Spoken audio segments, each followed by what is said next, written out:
It's August 2000. In the city of Wollongong, near Sydney, Australia. 20-year-old Belinda Van Crevel and her 2-year-old daughter are leaving the scene of a crime. Inside the house, Belinda's father, Jack, lies dead, brutally beaten and stabbed. Belinda is on her way to report his murder to police. What they don't know is the killer is a friend of hers. And a few days before, she had told him she wanted her father dead. All I know is he has to die. Yeah. This wasn't the first time that murder had been a part of Belinda's life. Her brother is a convicted serial killer. How did she end up surrounded by violent deaths? Did she really want her father killed, and why? Now, Belinda is ready to tell her story in public for the first time ever.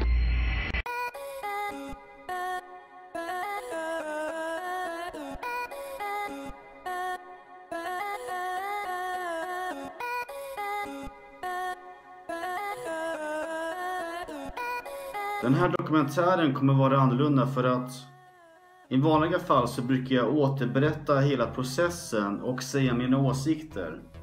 Men nu så vill jag testa en variant. För det är så här att jag funderar en hel del. Jag har tänkt att vad var det som fick dig att börja snatta, döda? Någonting måste ha gått jävligt fel.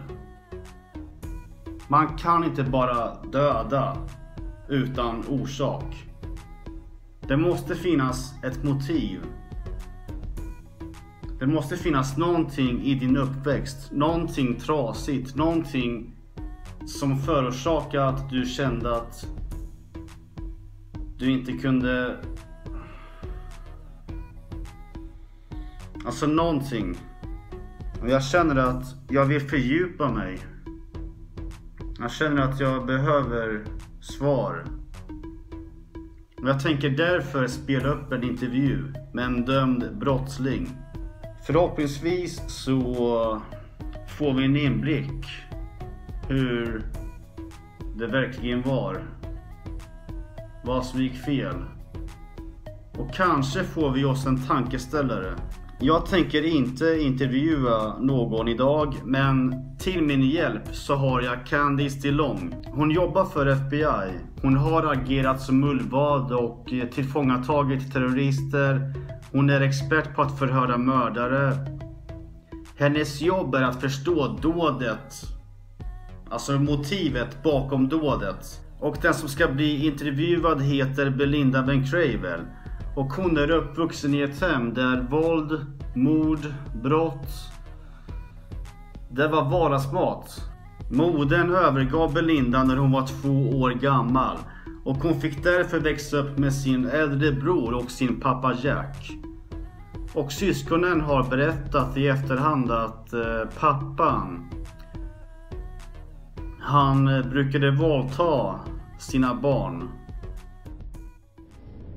At 18, Belinda's brother Mark committed 2 horrific murders. A neighborhood shopkeeper violently beaten and beheaded, and a former city mayor and alleged pedophile savagely butchered. The killings shocked Australia. Mark was sentenced to life in prison, his file marked never to be released. Belinda Van Crevel blamed it all on her father, Jack. He drove him to do what he did. He's the one that should be in jail, not my brother. Och 2 veckor senare hittas Jack död. Han blir mördad av en nära vän till barnen. Och polisen tror att det var Belinda som bad honom göra det. Och 2003 så fick hon 6 års fängelse för anstiftan till mord. Och idag, är de frisläppt. Och jag tycker att vi tar oss en kik på den här intervjun. So let's go way back. Tell me about what things were like for you as a little girl.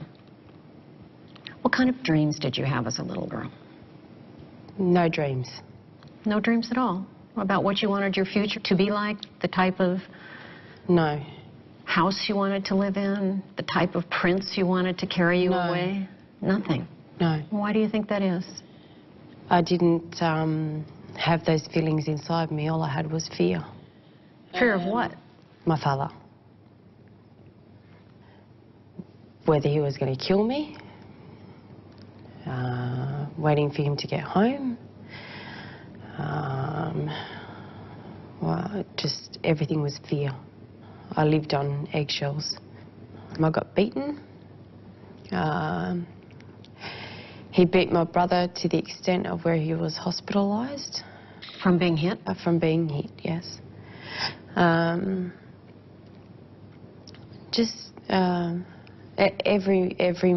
Every morning his pillow was saturated in blood. He had lost so much blood every day. I copped it too, but he copped it a lot worse. It was an everyday thing. I become immune to it eventually. I mean, he did it to me every day. At first I felt the pain.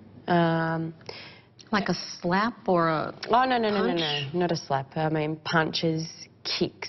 Well, punches until I got hit the ground, and then it was kicks until I lost control of my bowels. And then he would leave the room with a smile on his face and be content with what he had caused. We tried getting away from our father many a time. Our father would always deliberately find us, and he'd always ask us to come back home, and he'd play nice, and he'd say nothing bad will ever happen again, I'm sorry, and we'd go back there, and the same thing would happen. At his son Mark's murder trial, Jack Van Krevel admitted that he was extremely violent with his children.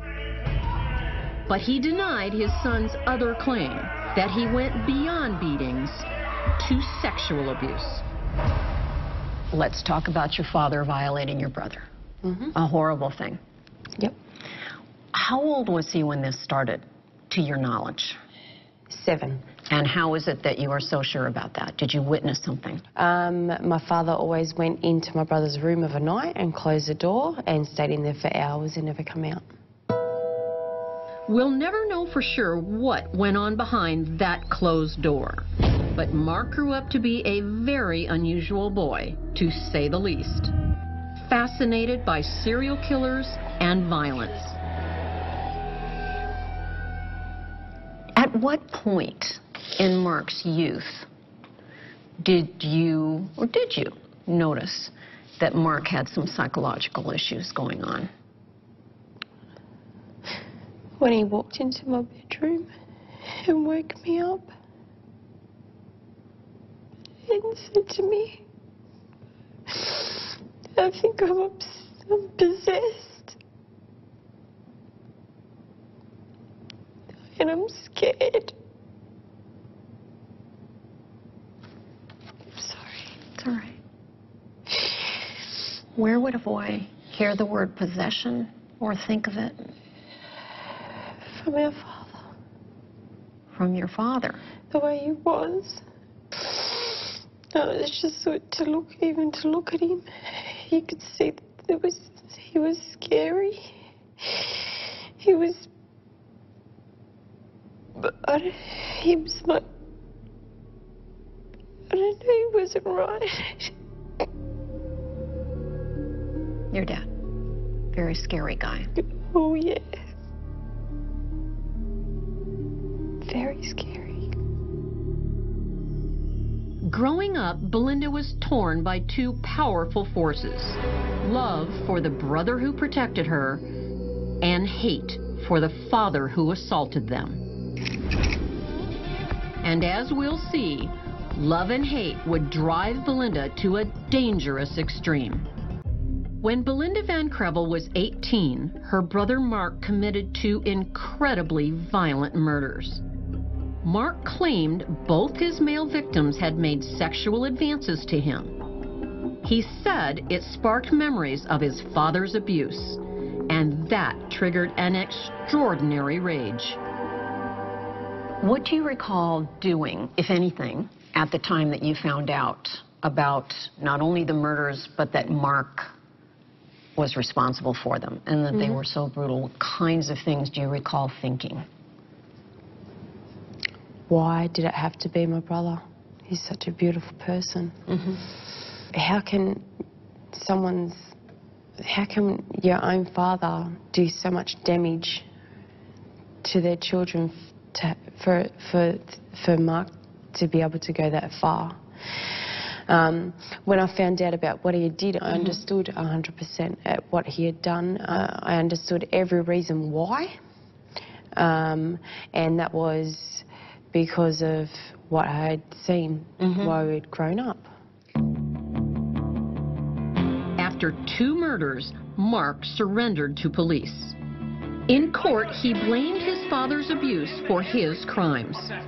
But the judge found the murders so violent, he could show no leniency. Mark, your beloved brother, is convicted and sentenced to spend the rest of his life in prison. It must have been overwhelming. What was it like for you, realizing that? So unfair. Unfair. He didn't need to go to prison, he needed help, he'd been hurt.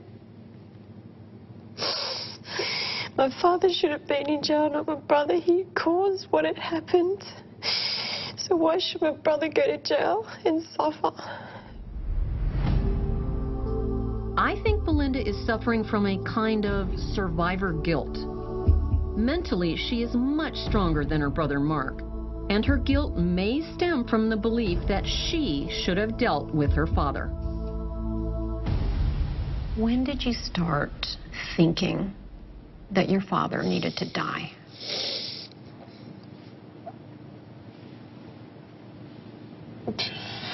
Seriously thinking about it.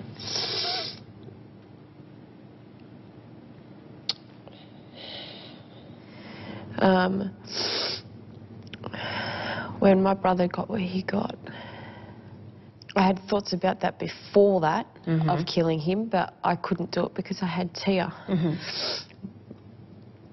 If I didn't have Tia, I would have done it.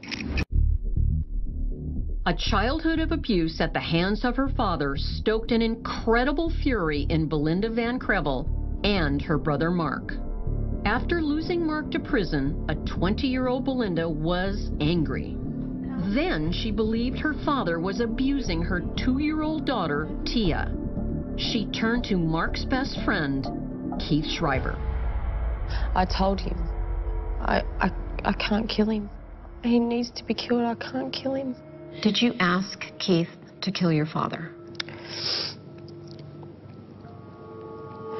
Actually, how it happened was, he said to me, when I told him about how Tia had been molested by my father, he turned around and he said to me, right, that's it. He has to go. And I said yes. Okay. And he did it. Late at night, Keith Schreiber crept into the Van Crevel house. Belinda and her daughter Tia were in one room. Jack Van Crevel was asleep in another. Now, when it did happen, I will never forget it. I've never been so frightened in my life. Let's talk about that night. Oh, geez, I thought that my father got the better of him. I thought that whatever it was, I wasn't sure whether Keith had done what he said he was gonna, like the comments he'd made, or whether there was an intruder. I'm in bed with my daughter, and when I heard the noises, I went stiff, my whole body from head to toe. cold, stiff. I thought that my father was killing someone. Because of the noises that you heard coming out of his bedroom? Yeah, and then I thought because once he got angry, he's going to kill that persons. Now he's going to come in, and Tia and I are dead. Without a doubt, we're dead. I was waiting for my father to come in and kill me and Tia and I.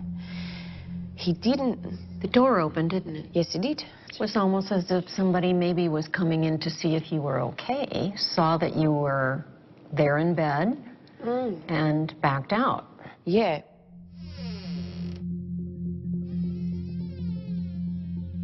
And what did you do?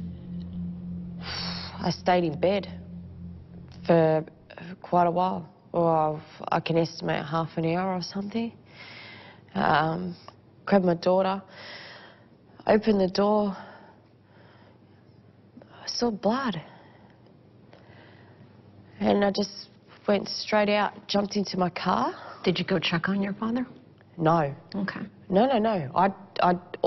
In the hallway out the front of my bedroom, I saw blood. I wanted to get the hell out of there. I got out of there. That was what I did. Jack Van Crevel did not die easily. Hit with an axe, beaten with a fire poker, then carved with a knife. That says one thing to a profiler: hate. This killing was personal. The day after Jack Van Crevel's murder, Keith Schreiber confessed to police, saying he did it to avenge Mark, Belinda, and her daughter Tia. Keith was a victim of abuse himself. The judge said he was in a disturbed mental state and sentenced him to 16 years in prison. Why do you think Keith killed your father?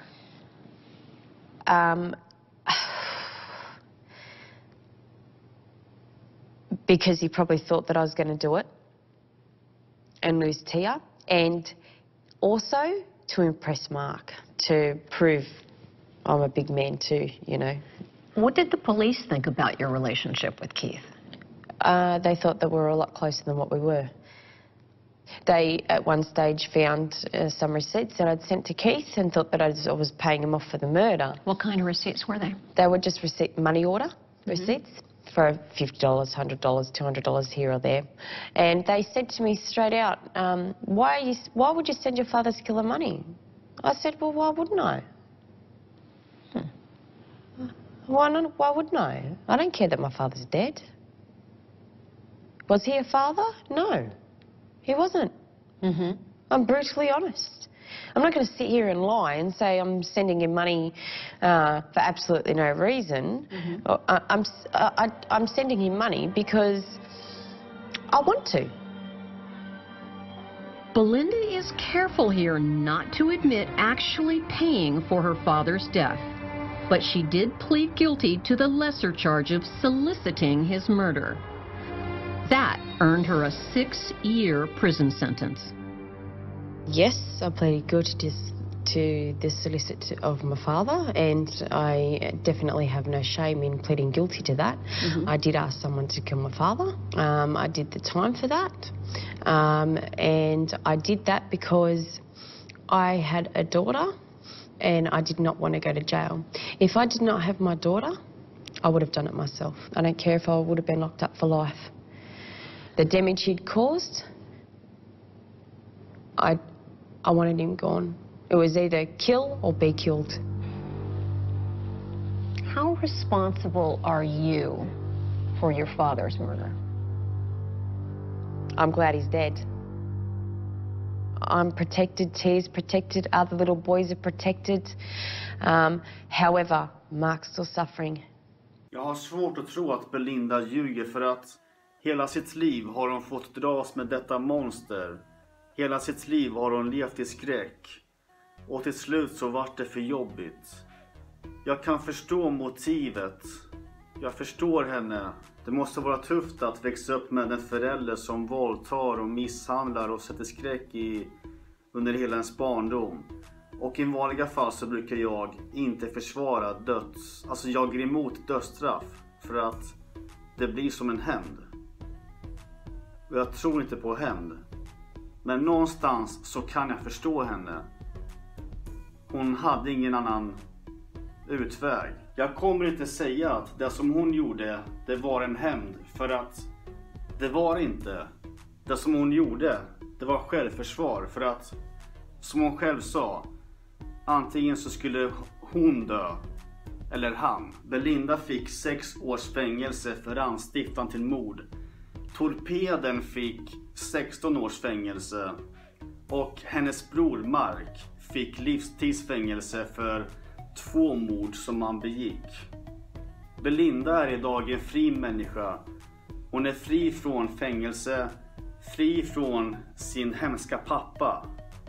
Man kan bara hoppas att hon aldrig får vara med om något liknande igen.